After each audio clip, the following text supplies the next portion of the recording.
Good day, everyone. My name is Craig Larley, Work Program Coordinator in the GEO Secretariat and moderator for this session. Welcome to the Symposium short session that gives you the opportunity to pose your questions to the three co-chairs of the GEO Program Board.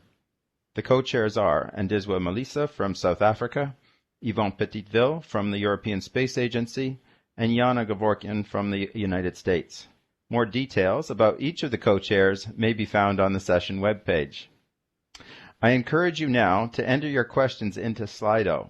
The event code is #GEO, GEO. Please select session 04.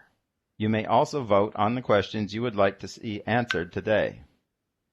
I will remind everyone that while we may not discuss all of your questions in the limited time available, the co-chairs will respond to all questions entered into Slido within the week following the symposium.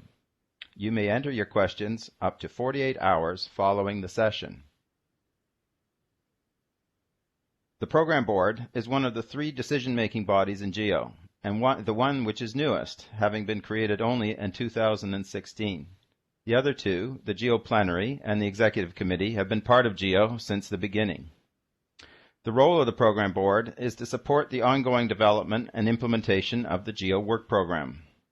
The Board encourages knowledge exchange and collaboration among the various GEO flagships, initiatives, community activities, and foundational tasks, aiming to build a work program that is much more than the sum of its parts. The Program Board is made up of 32 members, about half of whom are nominated by GEO members and the other half by participating organizations. About 1/3 of the seats come available each year, and there are usually more candidates than there are available seats. The Executive Committee selects the successful candidates for ratification at the GEO Plenary. The three co-chairs are then elected by and from among the members of the Program Board, generally serving a 3-year term, so these are indeed select positions. Without further ado, I will start the questions to the co-chairs.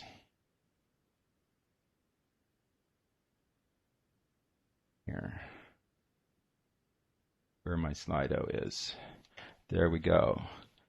So the first question that I'm going to pose here is for Ndizwa, and that is, what would you say were the PB's insights from the review process of the 2020 to 2022 GEO Work Program implementation plans?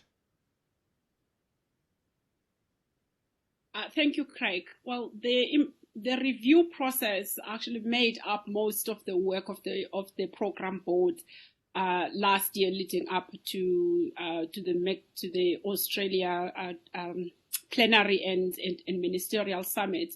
I think one of the most things that stood out for us was the great response from the community, taking into account that we in the second work program of the second decade of GEO.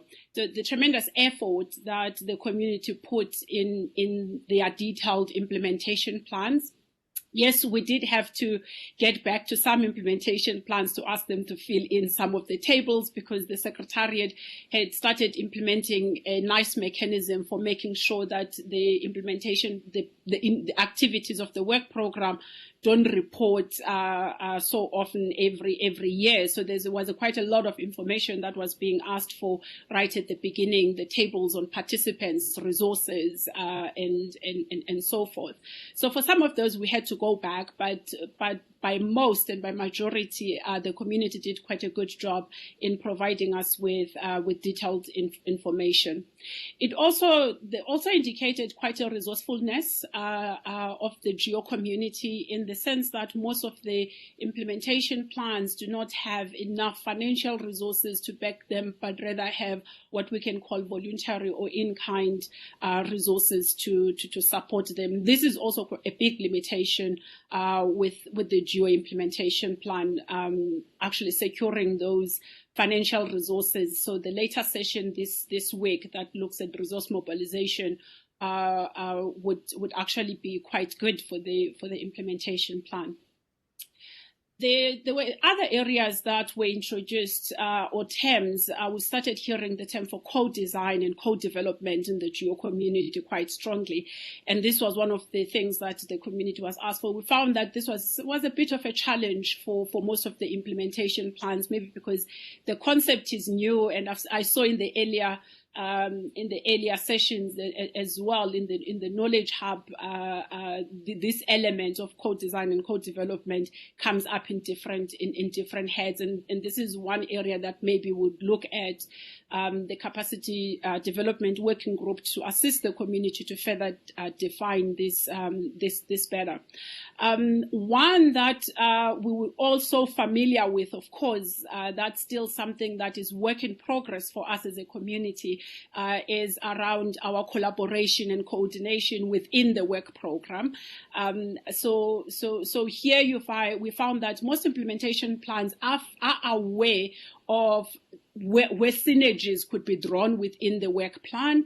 However, those actually taking the steps towards that was still something that was still going to be work in progress.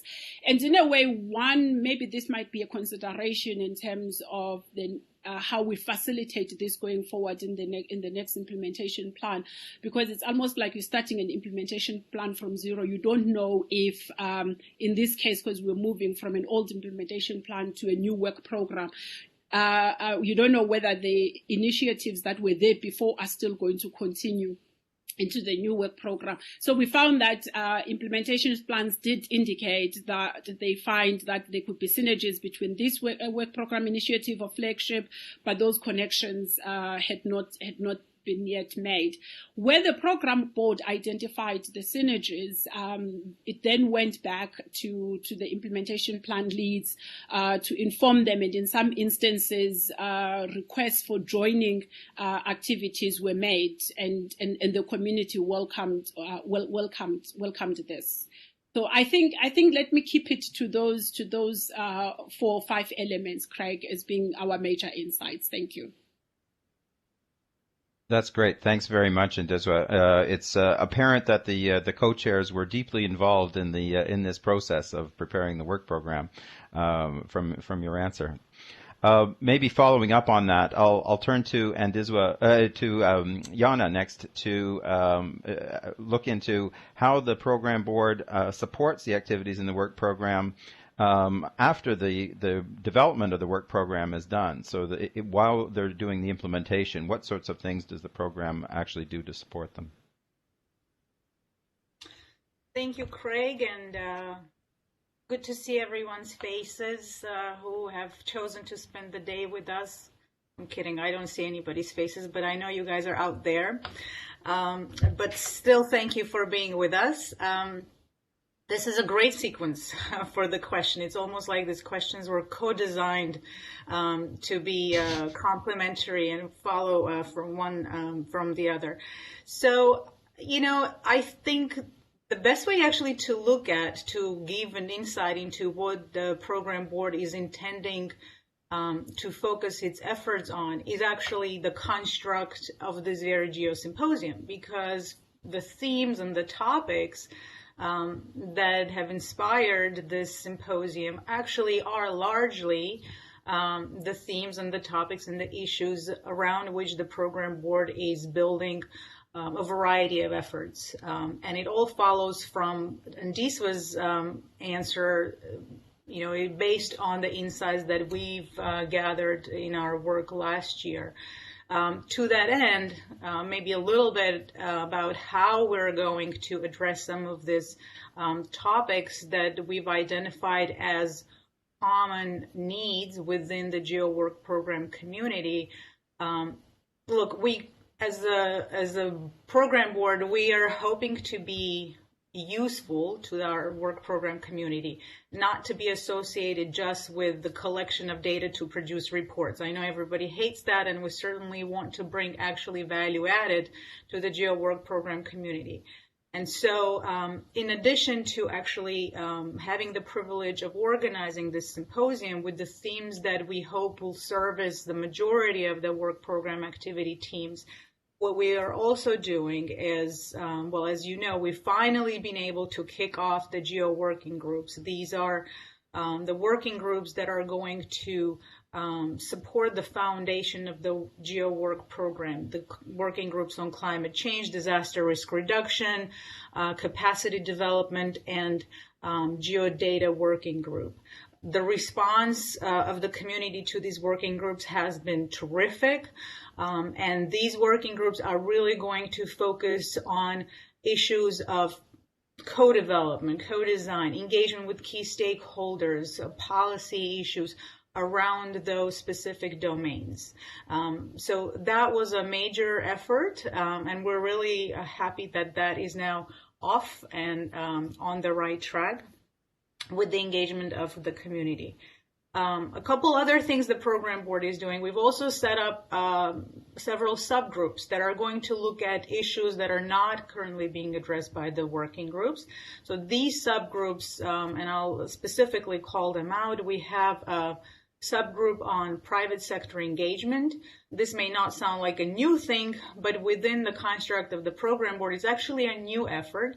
And the reason why we think the timing is right is because over the course of the last few years, the activities have actually matured enough where we really do have something to work with in terms of both identifying how to best engage the private sector in the contribution to the work program efforts, but also look at where there are already ripening outputs from our work program activities that can actually be useful and serve and be used by private sector as well. So we're looking at, the contribution into the work program activities, but also the use of what our community produces. So that effort is brand new, and we're really quite excited to kick it off. Our first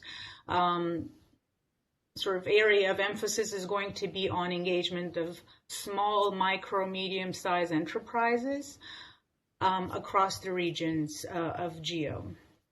We also have a subgroup on equality, diversity, and inclusion. This is responding to a years-long sentiment expressed in GEO for the need for more diversity, geographic, generational, gender diversity. This is also a brand new effort. There are enough institutions and member nations that have experience in addressing this within their own institutions, and we're looking forward to seeing how GEO is going to try to tackle this so we can actually grow a more robust, diverse community of Earth observations. Yesterday, we launched the Awards Initiative, which is an effort of the GEO Awards subgroup.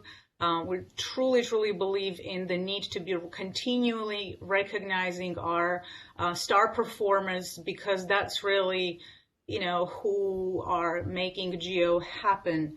And finally, there is also a subgroup on urban resilience. While urban resilience has not officially joined the troika of GEO's engagement priorities, it is nonetheless recognized largely as a priority topic in terms of the global policy agendas. And so we do have a dedicated team of individuals from the program board who are looking at a number of areas where urban resilience pops up and plays the part, and looking at coordinating activities.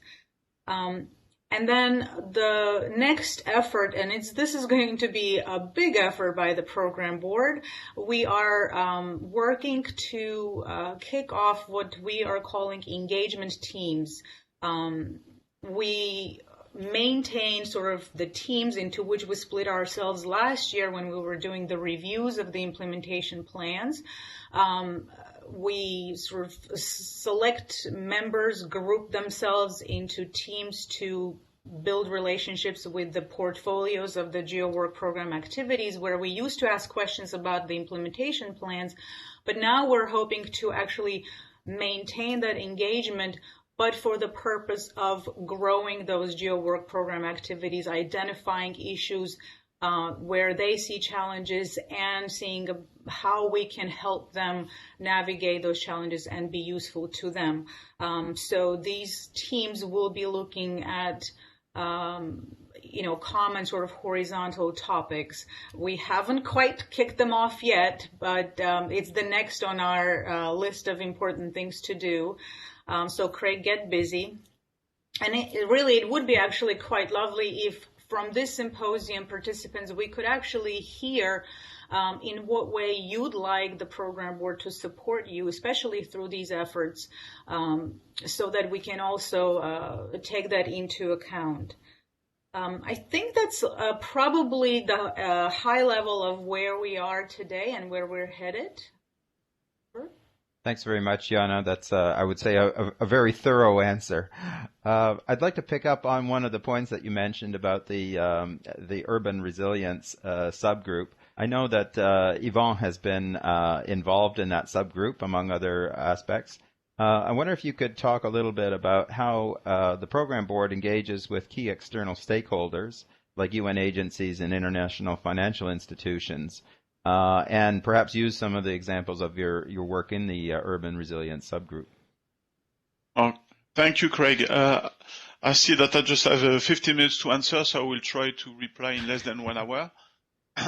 So it's a very interesting question, not because you've just asked it, but it's because the engagement of the external stakeholder has been a major goal for GEO since the very beginning, since 2005, and with a little success during the first decade of GEO.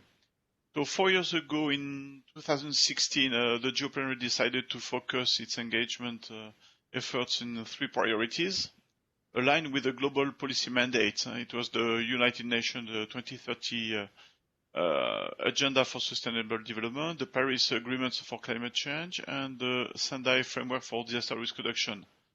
And as Jana said before, a system accounting system, ecosystem accounting, and urban resilience were so the 2 other emerging priorities. So what's the policy mandate? The notion of policy mandate is intimately related to some specific activities of the GEO Work Program. It's required for GEO flagships, but it's optional but not mandatory for GEO initiatives. So the GEO mandate, the policy mandate is either the decision or a request to a GEO flagship or to GEO from an international treaty, convention, or program, organization, etc., to provide EO products and services. And then we have 2 words in this notion of policy mandate, 2 key words. We've got a policy mandate. Policy, this is the reason why UN agencies, international financial institutions are approaching GEO, why they engage more and more with GEO, because they are looking for support for the implementation of the policies for which they are responsible, for which they are custodian. And the mandate helps us to define the objectives of each relevant GEO activities in support of the corresponding policy. So today in 2020, we've got 4 flagships. We've got GEO GLAM, GEO BOND, GFOI, and GOS Forum. For them, I've got a policy mandate. For instance, the GEO GLAM, the policy mandate initially came from the G20 agriculture ministers. And since the mandate has been expanded in parallel to the G20 mandate to include food security concerns. GOS Forum, another example, the Global Observatory System for Mercury, which was presented yesterday by Nicola Pirone. It supports the implementation of the Minamata Convention.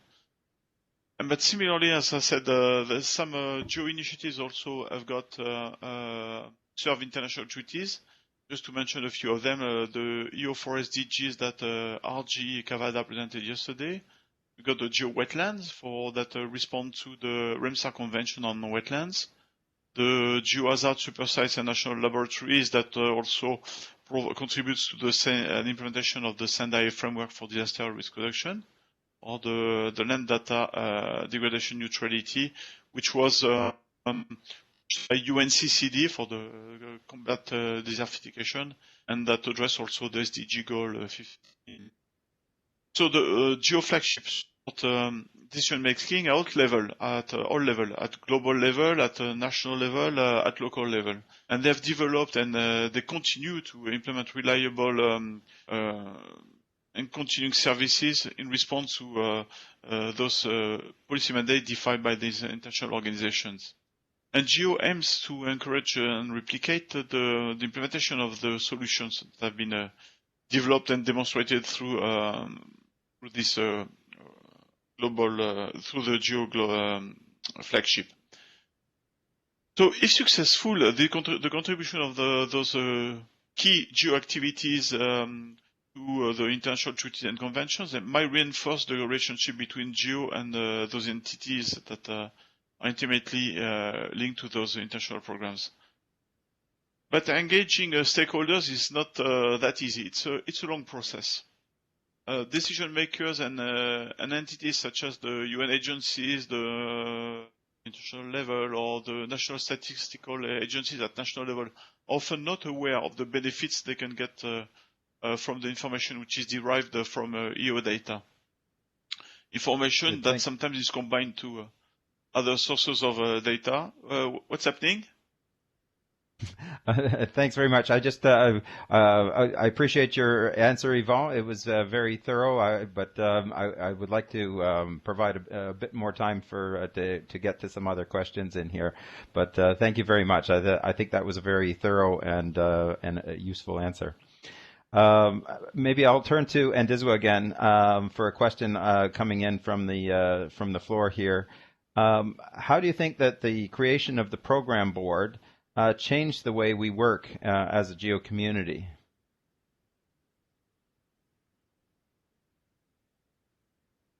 Sorry, sensitivity in the mic. Well, I mean, if one considers where we're coming from with the first structures on the committees and then the boards and now the one program board, I think one of the major advantages of this is having one single governance structure that's looking at the full work program versus where you'd have your institutional development board or science and technology alone, the data alone. Now we're actually sitting together looking at the full work program with coherence across the broad spaces that we're working on in the work program. So I think the biggest advantage of this arrangement, and as a response to the new strategic plan, was exactly that, to actually have a one place where the whole work program is considered versus being considered in small pieces and from different interest groups, if you were to say. Now we can find a balance in terms of what gets to be prioritized, what gets to be worked on, and the information that goes out to the community that supports or that makes up the work program is a uniform communication and a uniform message versus coming from the different elements that we used to be. Great, thanks, Ndizwa. Jana, I'll turn the next question over to you. This is one coming from Lawrence Friedel. He asks, since the creation of the associate members last November, how have the associates been active in the work program, and which specific work program elements, where are they most active?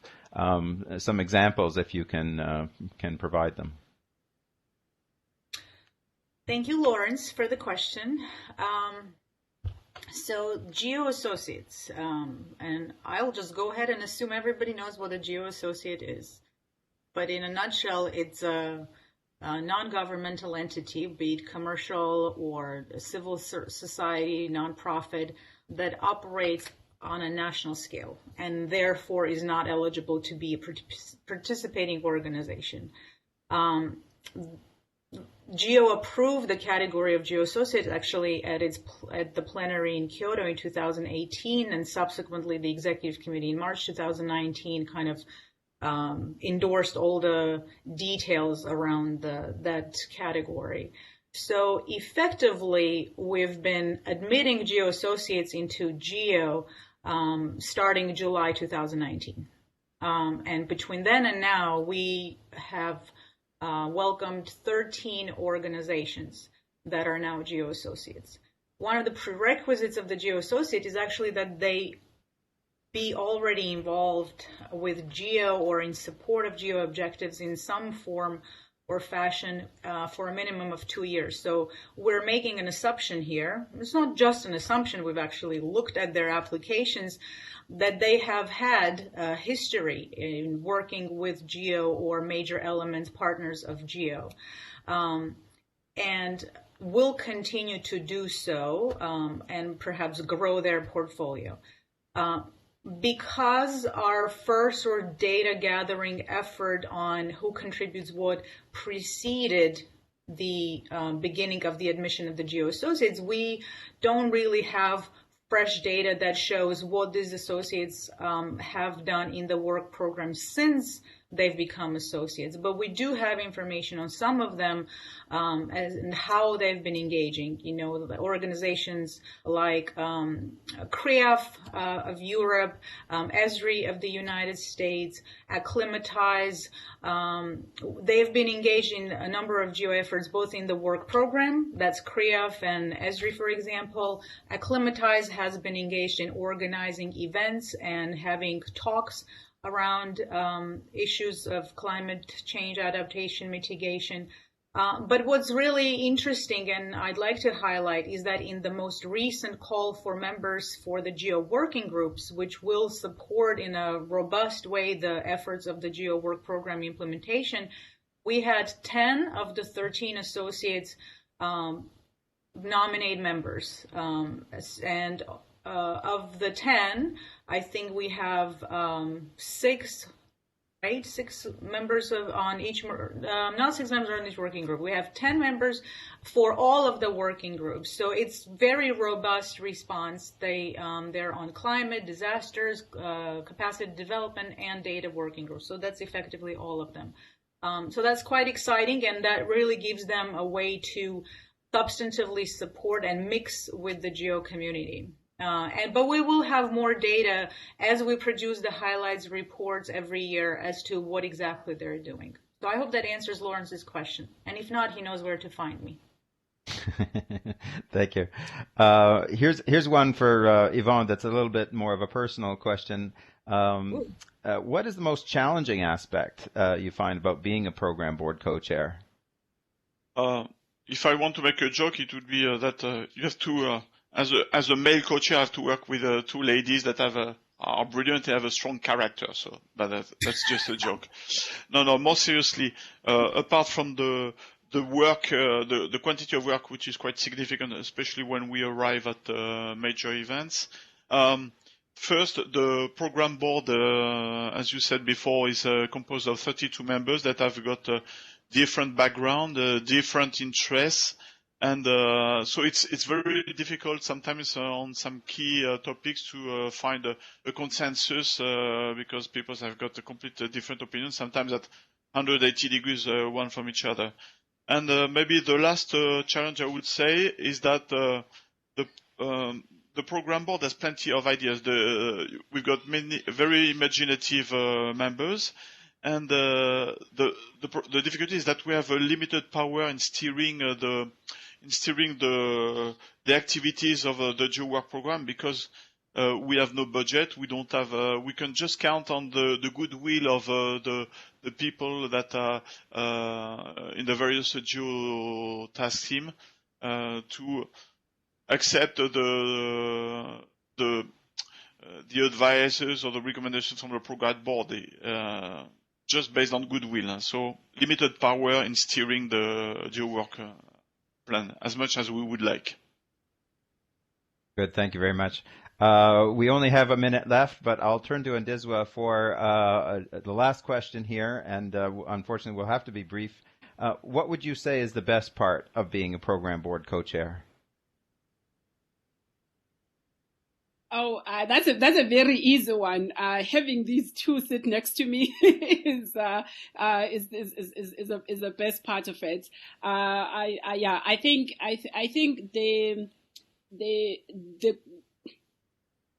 spirit and the intent that each and every member of the program board brings to the table, the robust discussions, the stressing what's important. So everyone comes around the table with a strong conviction of what is good and what is best for the GEO Work Program and GEO itself, and that's very enriching. And of course, we get to have a good insight in terms of what's happening within the GEO community, and that at an individual level is quite fulfilling as well, to actually touch all the corners of the work program and GEO matters. But the people make all the difficulties Yvonne has put out, make it all worth it. Definitely worth it. Great. I think that's an excellent place to end the session. I wish to thank our three co-chairs very much for participating in this session and opening yourselves up to questioning from the community.